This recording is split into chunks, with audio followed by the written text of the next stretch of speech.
예, 어서오십시오. 고등빛깔님, 그날은 오리라님, 1030님, 낙동강 강바람님, 예, 파라오님, 예. 어서오십시오.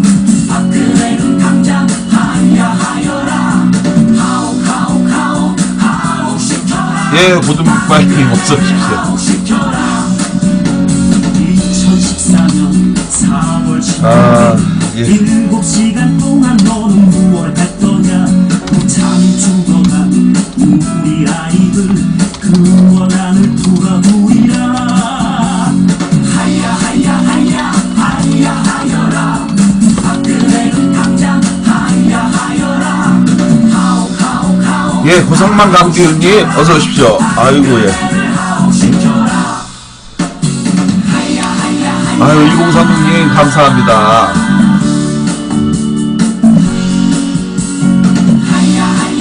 캡틴니 형님 어서 오십시오. 반갑습니다.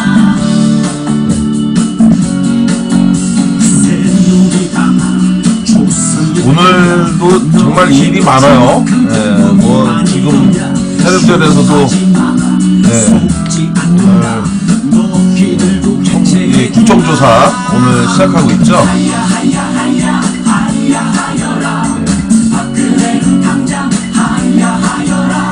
예, 대한민국 아짜님, 장도리 아재님, 투표만이 살길님, 예, 어서 오십시오. 반갑습니다. 예. 불베기님도 오늘 함께 오셨어요. 다들사랑이님도 오셨고, 예. 파라오 0239님, 별 그리고 구름님, 오산 호랭님, 별 그리고, 아이고, 울산바오님, 어이구, 울산바오 0416님도 오셨어요. 58 붉은 노을님도, 네. 해주먹님, 네. 무척 시국이 급박하네요 라고 장도리 아재님께서, 열혈팬 킬러 빵빵빵님도 들어와주셨습니다. 감사합니다. 어서오세요. 빌트 슈바이님도 오셨어요. 시원 소주님도 오셨어. 야, 시원 소주님.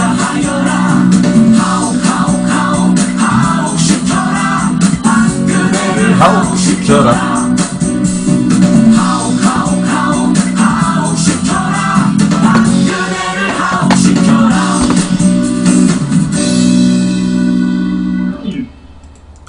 감사합니다. 58 붉은 노님. 예, 문 여는 음악 끝나자마자 동시에 58 붉은 노을님께서 별풍선을 주셨습니다. 감사합니다. 고맙습니다. 대한민국 아짜님도 예, 별풍선을 주시고, 58 붉은 노을님이 132번째 팬클럽으로 오늘 가입을 해주신 거군요. 아유, 감사합니다. 132번째로 들어와 주신 우리 58 붉은 노을님 너무 감사드리고, 늘 함께 예, 방송 격려해 주신 우리 자유대한 만세님 별풍선을 보내주셨습니다. 고맙습니다. 갈수록 더 많이 오시네요. 화이팅이라고.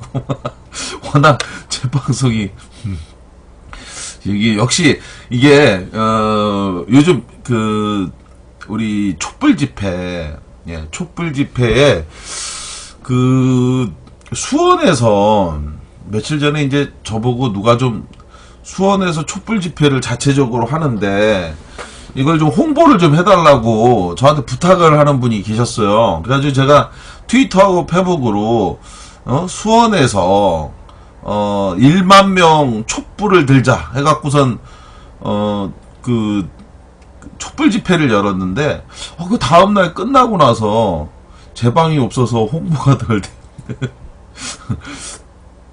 그 촛불 집회가 수원에서 끝나고 나서 굉장히 실망하는 거예요. 이 촛불 집회를 주도했던 분들이. 그래가지고 아니 얼마나 도대체 사람들이, 그날 이제 날도 굉장히 춥고 그 평일이고 이래가지고, 예, 그래가지고서는 하기가 쉽지 않은데 그 굉장히 또 실망도 하고 그러니까 도대체 얼마나 왔길래 저기 실망을 하나 그랬더니 그게 도대체 몇 명이나 왔냐 그랬더니 3,000명이 왔다는 거예요. 그래서 제가 화를 냈습니다. 우리 킬러빵빵빵님 고맙습니다.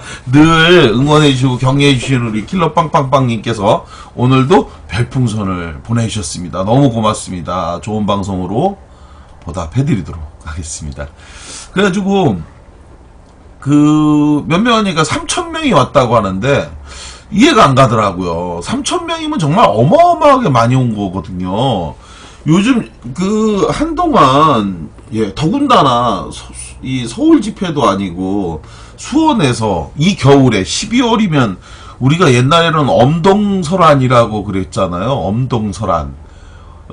진짜 저 초등학교 다닐 때 겨울방학 하기 전, 그러니까 지금이 12월 달이니까 저 지금 연배 좀 계신 분들은 기억하시죠? 그때 철문으로 돼 있었어요. 저희 집에 문이. 그래서 학교 가려고 이렇게 문고리 잡으면 진짜 손이 이렇게 달라붙었어요. 너무 차가우니까 쇠붙이가. 근데 요즘 진짜 하늘도 무심치 않은지 날이 춥지 않아요. 또 이제 주중에 조금 춥다가 주말에는 또 고맙게 또 풀려주고, 그리고 또 비가 막 왔는데 다른 때 같으면 비 오면 엄청 춥잖아요. 그런데 다행히 비가 많이 온 다음에 또 눈발도 좀 내렸는데도 저녁에 밤에 춥지 않아 갖고 정말 다행이었고 고마웠습니다. 하늘이 고마운 것은 참으로 오랜만이었는데 그런 여하간 그렇게 추운 이 겨울에, 이런 추운 겨울에 3,000명이 모였으면 그러면 사실은 우리가 고마워할 일이고 대단하다라고 얘기해야 되는데, 동백꽃이 피어 있다고 마당에. 고돈빛깔님 지방에 계시는군요. 저기 어디 남도 어디쯤에 계신가 보죠? 동백꽃이 지금 피어 있다는 게 말이 안 되는데, 그죠? 어디세요? 동백꽃이 피었다. 그런데 워낙 많이 오니까 요즘은 사람들이 워낙 많이, 제가 볼 때는 이번 집회가 국민의 뜨거운 정말 232만 명 기장, 진짜 먼 곳에서 늘 함께 해주시는 거였군요. 우리 고든빛깔님, 너무 고맙습니다. 경남 기장, 사실 기장을 한 번도 안 가봤어요. 기장 미역만 알아요. 기장 미역, 기장 멸치, 부산 옆에 기장이라고 떡집 사장님 오랜만에 또 오셨습니다. 부산 옆에 기장을 한 번도 못 가봤는데 나중에 기장 한번 가보고 싶네요. 원래 제가 그 책을 한 권을 다 쓰고 나면 그러면 여행을 한 번씩 가고 했는데 지금은 너무 바쁘니까 여행을 못 갔어요. 11월 말일부로 제가 고상만의 수사반장 진행해왔던 방송을 이번에 책으로 읽는 고상만의 수사반장을 썼어요. 말씀을 드렸을 텐데. 그리고 보통 이제 그렇게 책 한 권을 쓰고 나면 어떤 지방에 여행을 좀 가서 사람들도 좀 만나고 좀 글을 쓰면서 이 비어진 이 생각 주머니도 좀 다시 부풀리고 이러저러한 생각도 좀 하는데, 지금은 탄핵 국면도 있고 또 제가 지금 현재 진행하고 있는 스토리 펀딩 연극 이등병의 엄마, 이거를 11월 1일부터 제가 다시 시작하고 있잖아요. 스토리 펀딩을. 그래서 지난주까지는 오마이뉴스에서 진행하던 그 글 잘 쓰는 법 특강, 그 6주간 특강을 무사히 잘 마쳤고요. 그리고 그 다음 날서부터는 지금 스토리 펀딩 이등병의 엄마 연극을 만들고 있는데, 특별 방송을 통해서 제가 12월 1일 날 방송을 또 통해서 말씀을 드렸는데, 그날 굉장히 많은 일들이 있었는지 많은 분들이 또 이렇게 와주시지 못했는데, 그때 이후에 다행히 많은 분들이 또 도와주시고 한 덕분에 오늘 스토리 펀딩 시작한 지 5일차 되는 날인데 1,000만원 모금액이 넘었습니다. 그래서 제가 7,000만원 펀딩 목표로 지금 스토리 펀딩을 진행하고 있는데 오늘 마침내 1,000만원 후원금을 모아주셨어요. 정말 대단한 거죠. 약 350명, 350명 정도 되시는 분이 정말 십시일반의 마음으로 크고 작은 돈을 합쳐서 도움을 주셔갖고 덕분에 1000만원이 후원금이 넘었습니다. 사실 이제 우리가 많은 분들이 2014년도에 있었던 우리 윤일병 사건 고든빛깔님 오호하셨어요. 고맙습니다. 이정현 지역구 순천은 한 5,000명 넘게 모인 것 같더라고요. 대단한 거죠. 그 순천이 참, 저도 이제 그 김광진 의원께서 순천 출마한다고 해갖고 제가 가서 한 일주일 있다가 왔습니다. 순천에 이모저모 둘러다 보고 사람들도 만나보고 했는데 정말 순천 분들 너무 정말 정의감도 뛰어나시고 좋은 분들이 많이 있어요. 그런 지역에서 어떻게 이정현 같은 사람이 됐는지 너무 안타까운데, 이쪽 사람들, 야당 사람들이 정말 잘 해야 되겠죠. 이정현 같은 사람을 선택할 수밖에 없는 그런 문제 또한 사실 이정현이 잘났다기보다는, 바로 우리가 못났다. 우리가 국민의 마음을 다 같이 하지 못했다. 순천 지역에 있는 사람들의 마음을 함께 하지 못했다. 이렇게 반성하는 게 옳을 것 같고, 그렇게 해서, 다음에는 꼭 순천에서 이정현 말고 좋은 사람이 됐으면 좋겠고요. 지난주엔 이재명 시장님이 오셔서 10,000명 모였다고. 이재명 시장께서 오늘 여론조사 방금 제가 보고 나왔는데 연일 오늘도 2점 몇 프로 또 올랐더라고요. 야, 대단한 거예요. 이재명 시장이 단순히 바람이 아니라 폭풍이 될 수 있을 것 같아요. 폭풍이 될 것 같습니다. 대단한 열풍인데, 종편에서 어느 사람이 그런 얘기 하더라고요. 이정현 시장이, 이재명 시장이, 장점은 그 하나라는 거예요. 그게 뭐냐면, 분명한 장점. 일관된다라는 것, 그리고 또 좌고우면하지 않는다는 것, 그리고 그 본인의 생각에 대해서 다른 사람에게 어떤 인기성 이걸 이제 인식하고 의식하고 하는 발언이 아니라 거칠게 얘기하면 돼도 그만, 안 돼도 좋고, 다음도 있고, 이번에 되면 더 좋고. 근데 실제로 이재명 시장님이 마음의 욕심, 이런 것들을 내려놓기 때문에 보다 더 선명하고 분명한 입장을 보여주시는 것 같고, 그것이 실제로 주요하고 있는 것 같다라고 생각이 됩니다. 저도 이재명 씨 정말 화이팅입니다. 아무개 씨도 화이팅. 잘 한번 만들어 봅시다. 누굴까요? 러브 문재인 씨도인가요? 설마 누굴까? 고상만 강대우님. 정말, 이재명 시장이, 저는 이렇게 생각합니다. 이재명 시장께서, 저도 이제 만나 뵀었고, 이재명 시장님이, 큰 대의, 목표를 가지고 일을 해 보셨으면 좋겠다라고 저도 권유를 했었습니다. 문재인 님이요,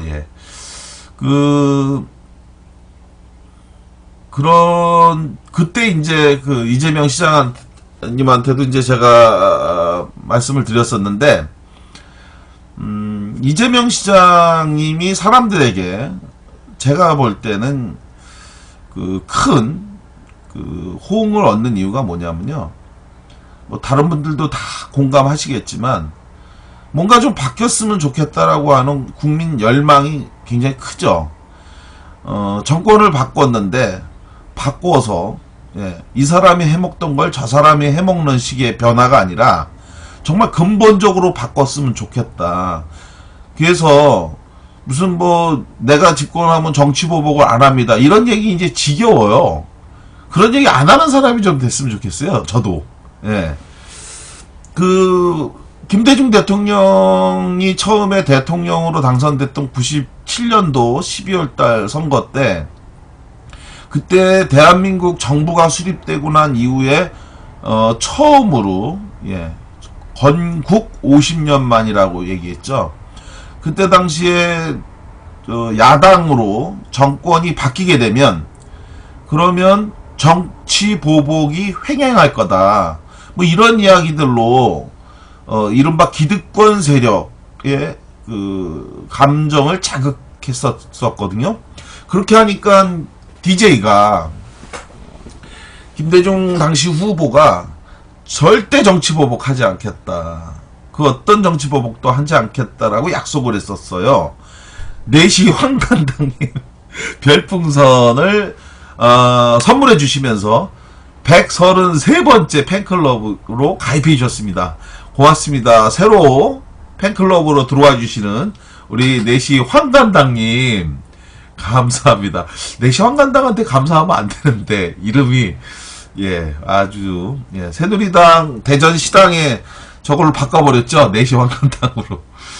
자, 그렇게 해서 정치보복하지 않겠다라고 하고 실제로 전 사실 굉장히 불만이었어요. DJ가 그렇게 대통령이 되고 난 다음에 그리고 나서 사실 제일 전 불만이었던 게 전두환 노태우에 대한 사면 이거를 하는 거 보면서 물론 이제 사정에 대한 이해는 있죠. 당시에 IMF로 인해서 정말 국난이라고 하는 말이 전혀 틀리지 않은 국난이라고 하는 말이 나라가 망한 상황이었잖아요. 돈이 없어갖고 결제를 하지 못하는 상황이었기 때문에 일단 급한 것이 IMF로부터 경제적 지원을 받아서 다시 국가를 바르게 세우는 일. 그런 상황에서 내부적으로 혼란이 거듭되고 반목이 깊어지면 그러면 본인이 생각했던 대한민국 새로운 나라를 만드는 것이 어려울 거다 이런 건데 고든빛가님 사면은 땡삼이가 한 거죠라고 하셨는데 그 말씀도 맞긴 한데 정확하게 얘기하면 건의를 DJ가 했습니다. DJ가 했고 YS는 사실 이제 YS는 당시에 전두환 노태우를 감옥에 넣어갖고 그 후에도 전두환 노태우는 YS를 되게 미워했습니다. 그래서 동네 똥강아지가 울고 다닌다는 뭐 이런 얘기도 하고 했는데 여하간 뭐 그러니까 YS 정권 하에 있을 때 하고 나오라고 건의를 했죠. 그래서 그 부분을 결국은 뭐 수용하고 했는데요. 자, 중요한 내용은 이거죠. 이제는 잘못한 사람을 힘센 사람들끼리 서로 봐주고 용서하는 정치 이제 그만했으면 좋겠고 잘못하고 틀린 것은 바르게 단죄하고 처벌해야 그래야 나라가 바로 설 거다. 그거에 대해서 가장 잘할 수 있는 사람이 누굴까? 많은 분들이 바로 이재명 시장을 기대하고 있는 거다. 그리고 이재명 시장께서도 실제로 그러한 기대에 부응하는 그러한 연설을 하시죠. 근본적으로 단호하게 잘못된 것을 처벌하는 것도 중요하지만 그렇게 처벌을 통해서 더 중요한 것은 소외받은 사람들이 다시 한번 더 큰 기회를 좀 가졌으면 좋겠다라는 생각을 저 역시 가지고 있습니다. 그러니까 사실 저는 이런 생각도 들어요. 우리 많은 분들이 제가 이제 국회에서 2번 국회 보좌진 생활을 했어요. 2005년도에서 6년도 사이까지 국회 보좌진 생활을 했고 그때 당시에 열린우리당 공천을 받아서 경기도의원 선거에 제가 출마를 했었습니다. 그런데 아시는 것처럼 박근혜 커터칼 사건이 그때 터졌어요. 신천에서 연설하다가 왜 정신 이상한 사람이 그었는데 하여간 그렇게 한번 제가 정치 경험을 가졌었고 그리고 나서 이후에 바나나키님 경기도의원 나갔었어요. 하여간 그리고 김광진 의원하고 같이 국회에서 그리고 나서 한 2년 1개월 정도 또 2013년부터 2015년까지 그때 국회 생활을 했었죠. 저는 그때 그걸 하면서 늘 생각했던 게 있었어요. 많은 분들 국회에서 경험해 보시지 못한 분들은 아시는지 모르겠지만 국회에서 정치 세력들에 대한 모습을 가장 잘 볼 수 있는 곳이 어디냐면 바로 어딜 것 같습니까, 여러분? 국회에서 정치인들의 진짜 모습을 보는 것, 그거는 상임위라든지 본회의장이라든지 뭐 이런 데가 아니에요. 예. 가장 잘 볼 수 있는 곳이 엘리베이터 안입니다. 예. 엘리베이터 안에서 같이 이제 엘리베이터를 타잖아요. 그럼 그 안에서 정치인들이 예, 식당이요. 그런데 식당에서는 사실 예, 식당에서 국회에서 식당에 여야 의원들이 모여서 같이 밥을 먹는 일은 절대 없습니다. 그럴 일은 없죠. 각자 자기 손님을 모시고 의원 식당에 가서 밥을 먹는 경우는 있는데 그것도 칸칸이 다 나눠져 있는 방이기 때문에 거기서 볼 수 있는 모습은 없죠. 그리고 아주 특별한 경우가 아니고선 식당, 의원회관 식당에서 밥 먹을 일 없죠. 근데 엘리베이터 안에서 정치인들이 이제, 국회의원들이 이제 타면 가끔가다 그런 생각이 들어요. 새누리당 지지자, 그리고 민주당 지지자, 또 국민의당 지지자, 뭐 정의당은 잘 모르겠습니다. 그 모습은 한 번도 못 봤으니까. 왜냐면, 정의당 의원님들은 숫자가 적어서 그런가 한 번도 진짜 못 봤어요. 근데 새누리당하고 민주당, 예. 그리고 지금 국민의당으로 가 있는 당시 민주당, 예. 이런 사람들이 우리는 맨날 예, 새누리당 그러면 안 돼, 뭐 틀렸어, 그러고 막 항의하고 싸우고 막 이러잖아요. 근데 엘리베이터 안에서 자기네들끼리 만나면 엄청 친한 거예요. 아, 선배 뭐 이러면서. 그러면서 뭐 잘 지내지 뭐 어쩌면서. 막, 자기네들끼리 굉장히 친하게 지내는 걸 보면, 물론 정치인이 맨날 치고받고 싸우라고 하는 건 아니지만, 야, 우리가 왜, 저 사람들은 자기네들끼리 저렇게 사이좋게 지내는데, 왜 우리는 싸우지? 이런 생각이 제가, 들어요. 예.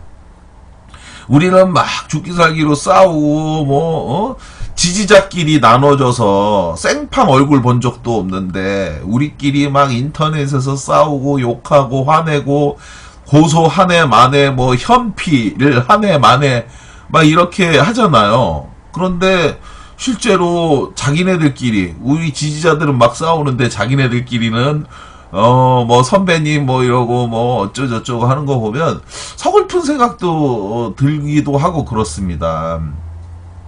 지금 이제 탄핵과 관련해 갖고 예라피 바다님 어서 오십시오.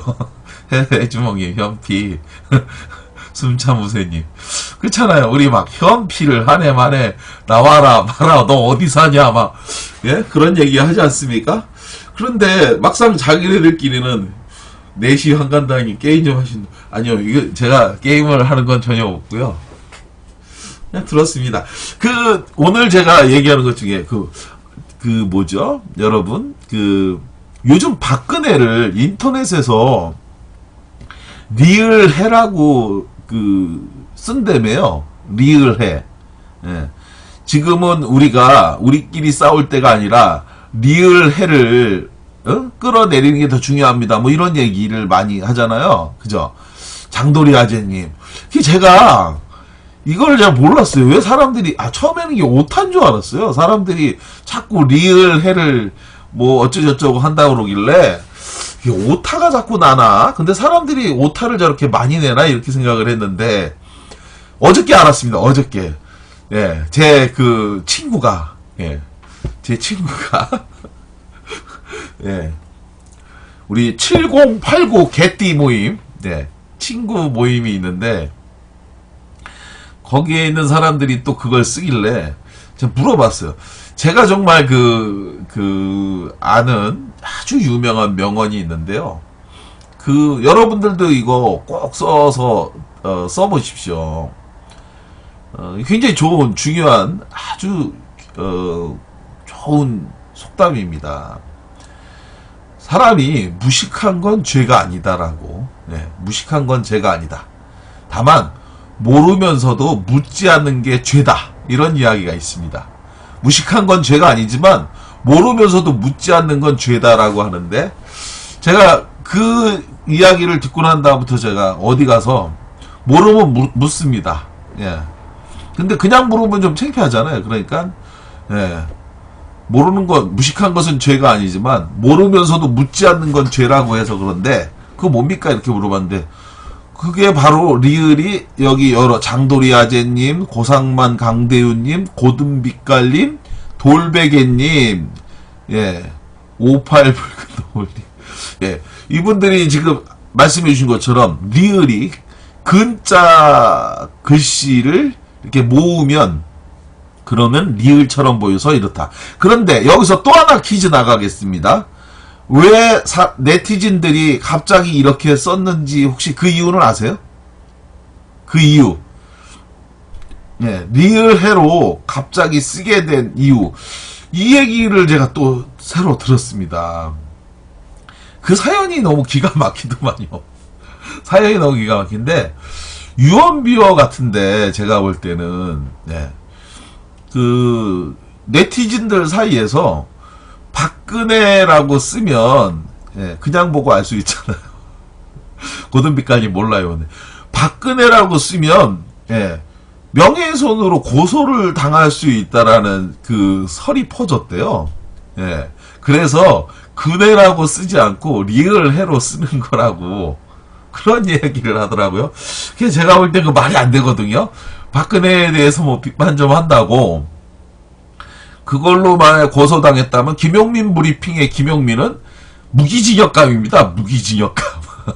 그죠? 예. 뭐, 예. 명예훼손으로, 박근혜라고 쓰면, 예.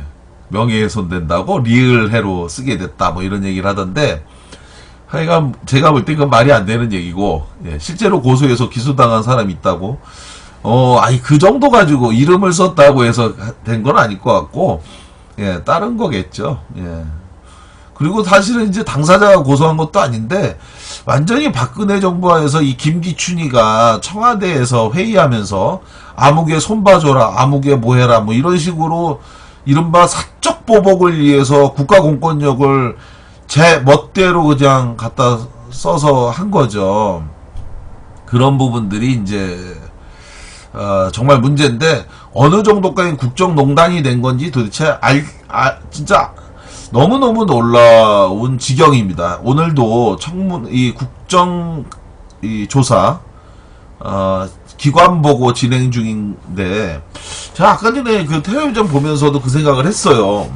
한강옥이 하고 정말 20년 전에 한강옥이가 그 김대중 대통령님의 청와대 비서실장을 했는데, 야, 20년이 지나고 난 다음에 또 무슨 욕심으로 박근혜 죽어가는 권력에 빌붙어서, 그래서 또 지금 대통령 비서실장을 하고 있는데, 그것에 대해서 정의당의 윤소아 의원이 무슨 생각으로 박근혜의 비서실장을, 청와대 비서실장을 할 생각을 했느냐라고 이제 물어보니까 자기 딴에 이제 기분 나빴던 것 같아요. 한강옥이가 고든빛깔님이 노망이라고 그랬는데 노망도 좀 우아한 표현인 것 같습니다. 예, 해주먹님 DJ가 통탄하고 있을 겁니다. 통탄하기에는 너무 많은 자들이 변절을 해갖고 DJ께서는 무념무상으로 계시지 않을까. 예. 뭐 김경재 하나가 뭐 너무 많잖아요, 지금.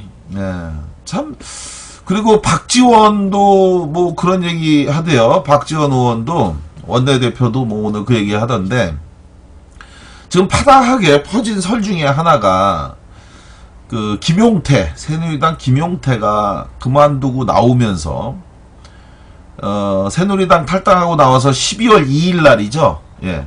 라디오 프로에 나와갖고, 이런 이야기를 했어요. 무슨 얘기냐. 그, 새누리당 내에서는 어떻게 해서든지 문재인이 대통령으로 당선되는 것만큼은 막기 위해서 수단과 방법을 가리지 않고 그런 차원에서 국민의당과 때가 되면 대선을 앞두고 합당하는 것에 대해서는 공공연한 비밀로 알려져 있다. 이렇게 이야기를 했어요. 그러니까 이제 이것 때문에 엄청나게 많은 사람들이 비난을 국민의당에다가 쏟아부었는데 전 사실 그게 이해가 안 가더라고요. 왜냐하면 국민의당이 새누리당과 합당하자고 얘기한 건 아니잖아요. 그죠? 국민의당이 그렇게 생각했던 게 아니라 새누리당에서 그렇게 생각하고 있다라고 하는 거니까 그건 국민의당한테 비난할 건 아니고 국민의당에다 물어볼 수는 있겠죠. 쟤네들 이렇게 생각하는데 당신네들은 그 새누리당하고 같이 합당할 생각이 있냐라고 물어보는 건 가능한데 엄청나게 욕을 해갖고 그래가지고 지금 국민의당에 계신 여러분들이 억울해하는 심정도 정말 이해할 수 있고 그리고 그들 중에서는 진짜 나쁜 사람들도 있겠죠. 그런데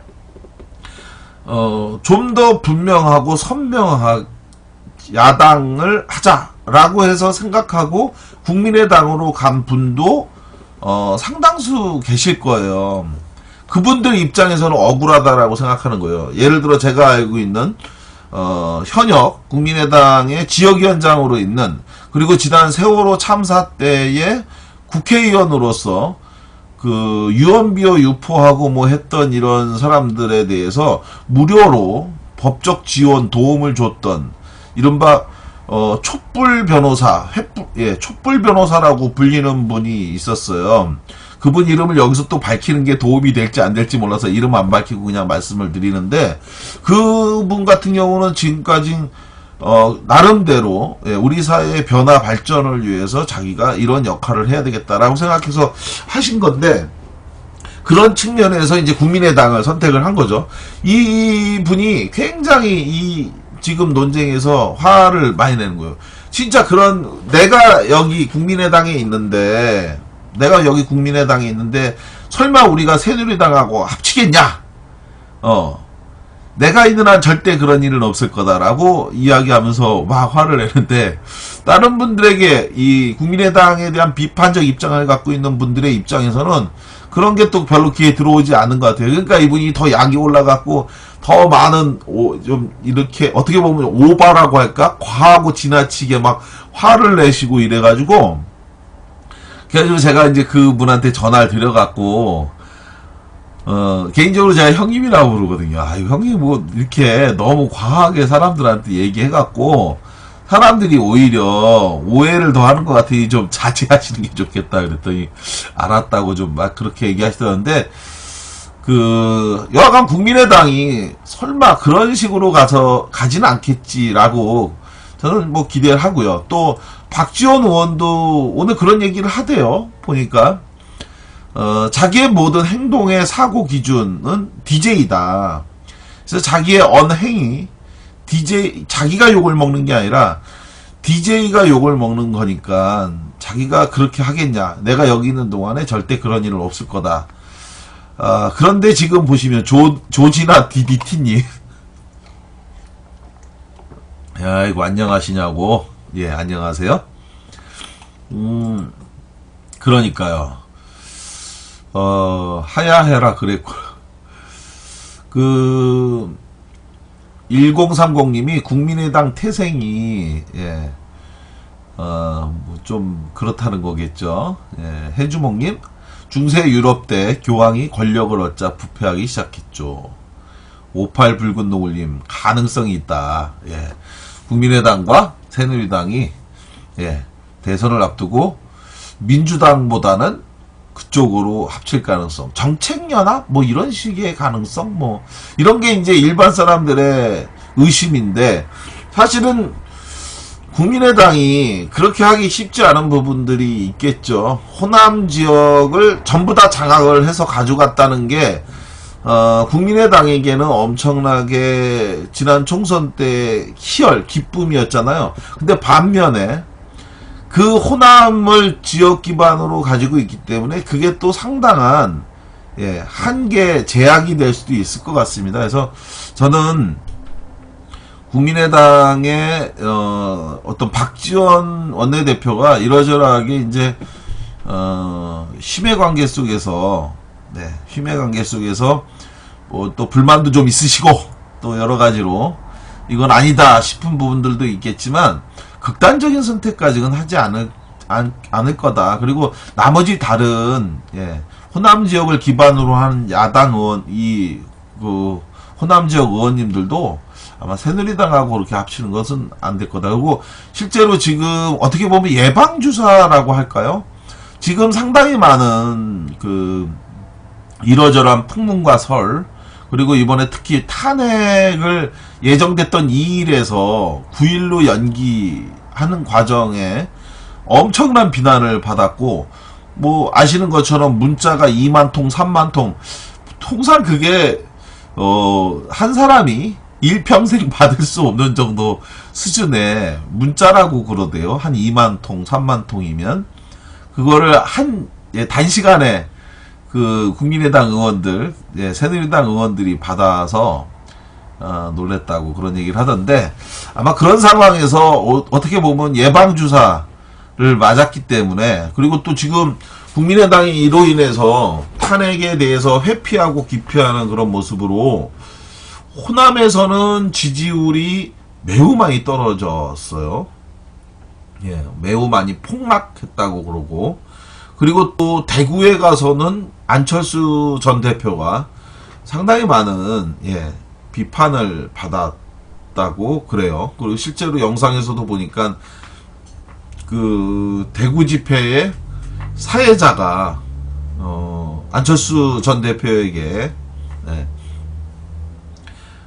진정성을 의심받지 않기 위해서는 행사가 끝날 때까지 끝까지 앉아있을 것으로 기대한다라고 하면서 압박을 하기도 하고 그랬는데, 진짜 영호남에서 지지를 얻어야지 될, 그리고 시간이 별로 없어요. 지금 내년 1월까지, 내년 12월에 원래 예정됐던 대통령 선거가 갑자기 타임 스케줄이 엄청나게 빨라졌잖아요. 지금 보니까 뭐 잘못하면 지금 내년 한 3월에서 6월 사이에, 늦으면 6월 사이에, 빠르면 3월 사이에, 3월에서 6월 사이에 대통령 선거가 있을 가능성이 매우 농후해지고 있는데, 그런 상황 하에서 그 영남은 고사하고 호남에서도 지지를 받지 못하는 그런 위기 국면에 초래했기 때문에 오히려 더 선명한 싸움을 하지 않을 수 없을 거다. 그래서 저는 국민의당이 새누리당하고 그 어떤 연대를 한다든지 하는 것은 저는 불가능하다. 저는 이렇게 생각을 합니다. 닭근의 꺼져라님께서 별풍선을 보내주셨어요. 너무 고맙습니다. 촛불민심 거스리는 정치인은 그 누구든 용서 못합니다. 1030님께서 그냥 권력 못 잡아서 다 나간 사람들 아닐까요? 가치에 의해 뭉친 게 아니고 한강옥이랑 별반 다를 게 없는 사기꾼들이라고. 58 붉은 노골님은 박지원은 김대중 팔지 마라. 정말 김대중 대통령께서 생전에 살아계셨다면 지금 저런 모습을 용납하셨을까 싶어요. 김대중 대통령께서 2010년도에 돌아가시면서 그러면서 남기셨던 말씀이 정 안되면 담벼락에 욕이라도 하라고 그랬는데, 욕은 고사하고, 그죠? 정말, 그 밑에 담벼락에서 곰을 얻어먹기 위해서 막차 탄 사람들, 그리고 거기서 정말 막말을 금치 못하는 이런 사람들 보면서, 어떻게 보면, 김대중 전 대통령님이 돌아가시니까, 참 신난 사람들이 있는 것 같아요. 만약에 살아계셨으면 하지 못할 행동인데, 오늘 한강옥이 거기 앉아갖고, 한강옥이 국정조사에 앉아갖고, 마약과 비아그라와 88전과, 이런 것들을 구매하고 사서 국민적 지탄과 비난을 받고 있는 박근혜를 옹호하고 앉아있는 걸 보고 있으니 정말 서글픈 마음을 저도 금할 수가 없었습니다. 박지원 참 지략가인데 DJ를 대통령으로 만드는데 1등 공신, 제갈량 못지않은 지략가. 정말 아까워요. 안타깝고. 아까우시구나 해주먹님은. 그럼 가지세요 해주먹님이. 박지원. 제가 이런 얘기를 많이 하는데, 여러분, 국회에는, 정치인은, 대통령은 머리가 좋은 사람이 해야 될까요? 가슴이 따뜻한 사람이 해야 할까요? 제가 강연 가면 이 이야기를 많이 하거든요. 여러분, 정치인은, 국회의원은, 대통령은, 장관은 머리가 톡톡한 사람이 해야 될까요? 가슴이 따뜻한 사람이 해야 할까요? 저는 단언컨대 가슴이 따뜻한 사람이 해야 된다, 이렇게 생각합니다. 왜? 국회의원이 일하는 사람은 없습니다. 불가능해요. 국회의원은 사람 만나는 존재입니다.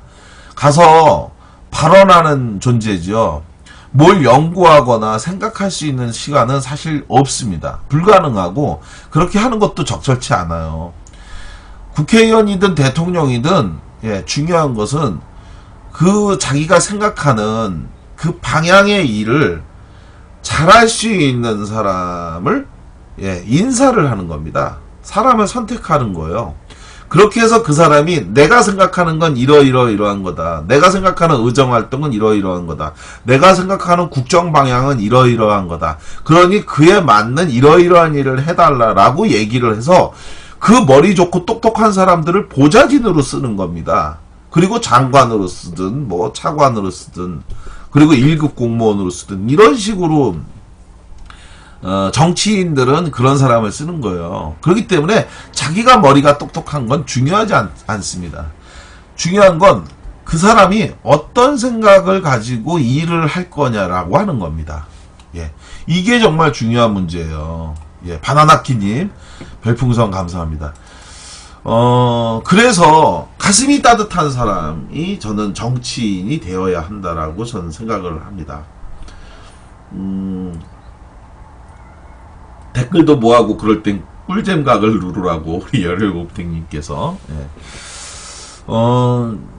모든 법률에는요 반드시 그냥 법이 없습니다. 이익을 보는 사람이 있고 그렇지 않은 사람이 존재하게 돼 있어요. 모든 법률에는. 그래서 국회의원이 만드는 법은 그냥 만들어지는 법이 아닙니다. 일반 사람들, 국민들에게는 저 법을 왜 개정하지 또는 왜 제정하지 이렇게 잘 이해하지 못하지만 실제로는 그 법안의 내용에는요 각각의 누군가의 이익이 담겨져 있고 또 누군가의 이익을 위해선 누군가의 불이익, 누군가의 것을 기존에 저 사람 거였는데 그걸 갖고 와갖고 저 사람한테 주는 거예요. 그렇기 때문에 어떤 사람이 누구에게 이익을 줄 거냐를 결정하는 게 정치입니다. 그런데 머리가 좋은 사람은 이게 내 이익이 되지 않으면 안 합니다. 그리고 상대방을 잘 속이는 거짓말을 하는데 그 머리를 쓰지요. 박근혜 탄핵에 도움을 주고 있는 변호사들 보면 열심히 공부해갖고 그래서 국민들이 비판하는 저 사람을 보호하기 위한 간교한 혀로 작용하는 거 보면 저렇게 공부해서 저런 거 하려고 했나라는 자괴감을 느끼지 않나 이런 생각이 듭니다. 그래서 가슴이 따뜻한 사람이 더 많은 정치를 해야 되는데 지금도 그래요. 세월호 사건이 났어요. 세월호 사건이 났으면 그러면 정말 가슴이 따뜻한 사람들은 어떻게든지 저 아이들을 구하려고 노력을 할 겁니다. 그게 당연한 거 아니겠습니까? 그런데 머리가 똑똑한 사람은 아이들을 구하는 것이 나한테 도움이 되나, 그리고 그것이 높은 사람이 원하는 건가, 그리고 그 다음을 또 생각을 하죠. 저렇게 됐을 때 그러니까 그러니까 가슴이 따뜻한 사람은 어떻게든지 그 아이를 구하려고 하는 거예요. 예전에 돌아가신 저희 아버님께서 내가 너를 얼마나 사랑하는 줄 아냐 라고 하면서 어렸을 때 그런 말씀을 하셨던 게 기억이 나요. 아버지는 너를 굉장히 사랑하는데 만약에 너하고 내가 똑같이 발등에 불덩어리가 떨어졌다.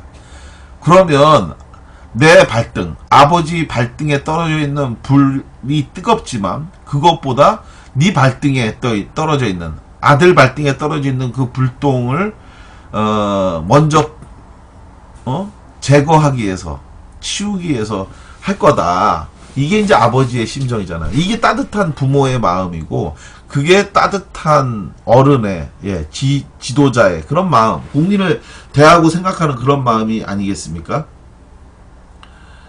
그런데, 이런 부모님, 우리 부모님과 같은 그런 게 아닌 정치인들, 가슴이 따뜻하지 않은 사람들은 그런 생각을 하지 못할 것 같습니다.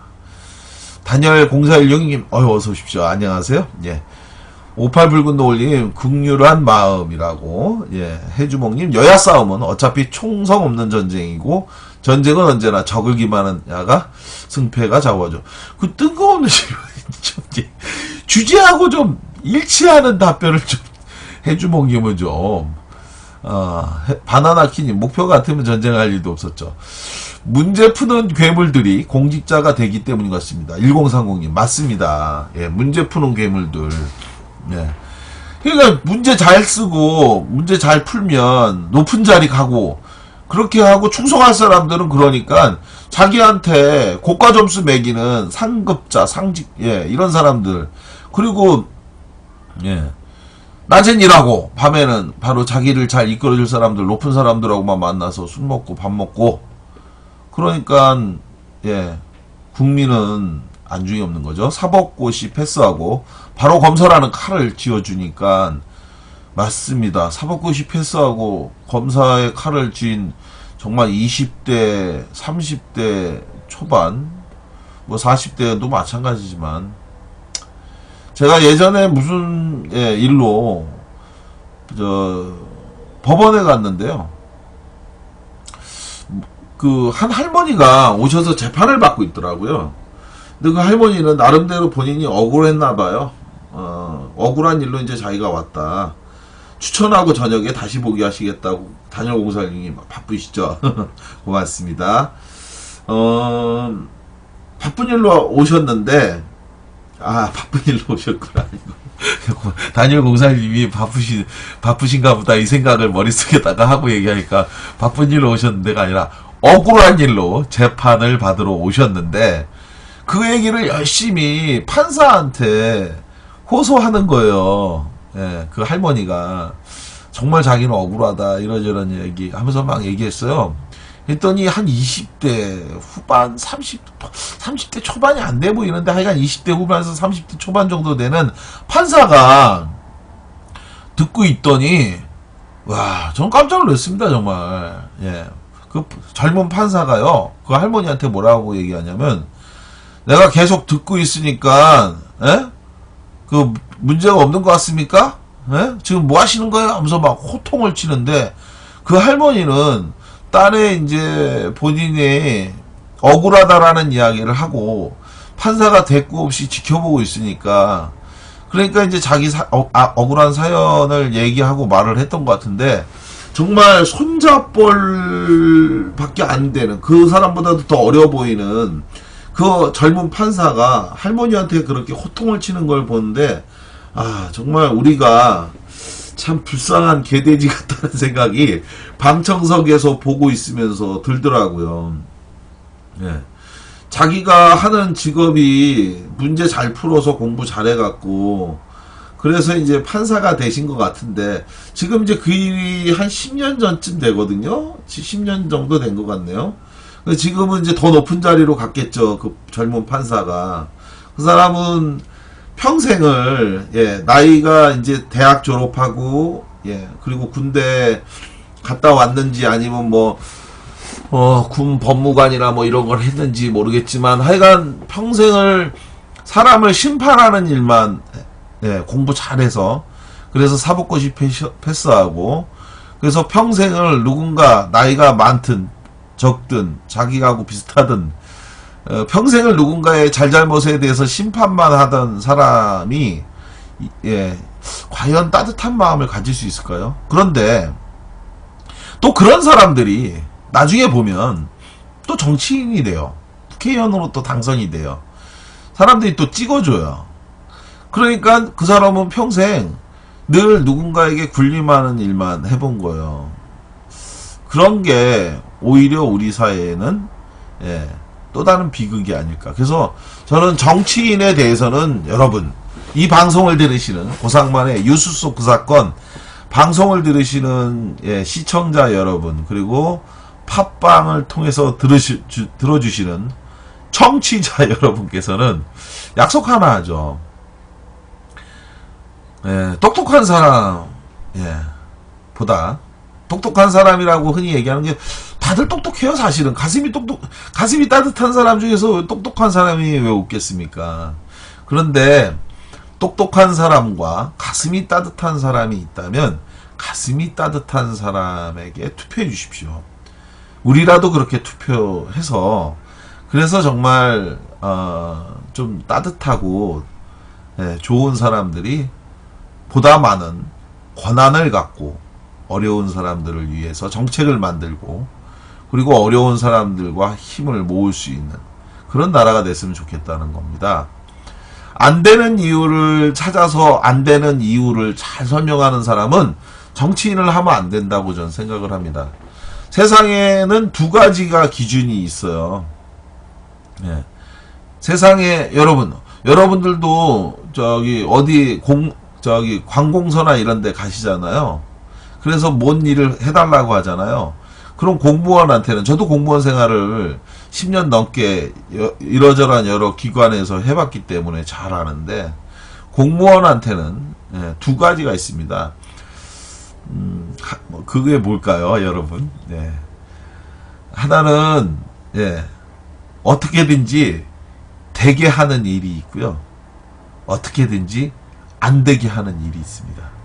공무원이 안 된다고 생각하면 그 일은 죽었다 깨어나도 안 되는 일입니다. 그런데 되는 쪽으로 일을 생각하면 어떻게든지 일은 되게 돼 있어요. 그래서 7급 주사가 제일 세다라는 얘기도 있어요. 7급 주사가 안 된다고 한번 하면 죽어도 안 되는 일이 있는 거거든요. 사실은 안 되는 일은 없죠. 그러니까 지금처럼 만인이 피해를 입고 한 사람에게 이익을 얻는 일, 그런 일을 했기 때문에 지금의 이 국정농단 사태, 정유라 한 명한테 이익을 주기 위해서 최순실이가 박근혜를 통해 해서는 안 될 일을 저지른 것, 이게 지금 바로 박근혜 최순실 국정농단 사태잖아요. 그런데 우리가 요구하는 것은 다수의 이익을 위해 소수가 개인의 이익을 제한하는 것, 이게 정말 우리 사회를 발전시키는 옳은 일인데, 그런 부분들을 하기 위해서는 가슴이 따뜻한 사람들이 국가 사무와 관련한 권한을 가져야 된다는 거고요. 캡틴 리용님께서 오늘도 또 많이 도와주고 계셔요. 따뜻하게 업과 꿀잼각 한 번씩 해 주십사라고 저 대신 부탁을 드렸는데, 업 아직 눌러주시 않은 분이 있으시면 꼭 업 눌러주시면 감사드리겠습니다. 1030님, 사회가 혹은 어른이 보여주는 좋은 본이 아이들 공감 능력에 도움되지 않을까요? 정말 좋은 말씀이십니다. 그렇죠. 어른의 거울이 어린이죠. 어른이, 부모가 평상시에 가지고 있는 생각, 입장, 이런 것들이 아이들에게 그대로 투영되는 거죠. 그래서 누군가를 도와주는 어린이는 그 부모님이 또 누군가에게 따뜻한 그런 모습을 보이는 거죠. 급한사 혀 늘려서 줄넘기 해야 할 듯. 캡틴 형님, 아까 전에 아마 할머니한테 막말했던 급한사에 대한 비판 말씀이십니다. 사진전 진행하다 보니 전시장 카페에 있어 소린 잘 못 듣지만 형님 화면 보면서 다음 달엔 비비크림을 보내. 비비크림, 아니 이게 좀 약간 어두워서 그래요. 지금 왜 그래요? 아니 남자 얼굴이 이 정도면 됐지 뭐. 그것도 40대 후반에 무슨 비비크림을 발라서 제가 얼굴 하얗게 보이면 뭐. 여하간 감사합니다. 근데 비비크림은 정중하게 사양합니다. 나경원은 자기가 민사 판사로서 사람들끼리 사과도 잘 시켰다 자랑하다 했다고. 사과를 잘 시켰다.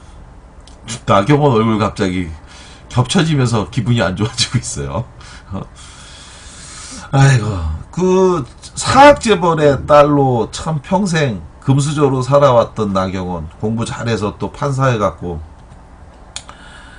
판사 남편과 함께 또 자기 사건 소송에 후배 판사한테 검사인가요? 뭐 사건 넘기면 나머진 우리가 알아서 하겠다고 했던, 참 그런 사람들이 또 국회의원 또 되고 지금 또 국회의원 계속 해먹고 답답하죠.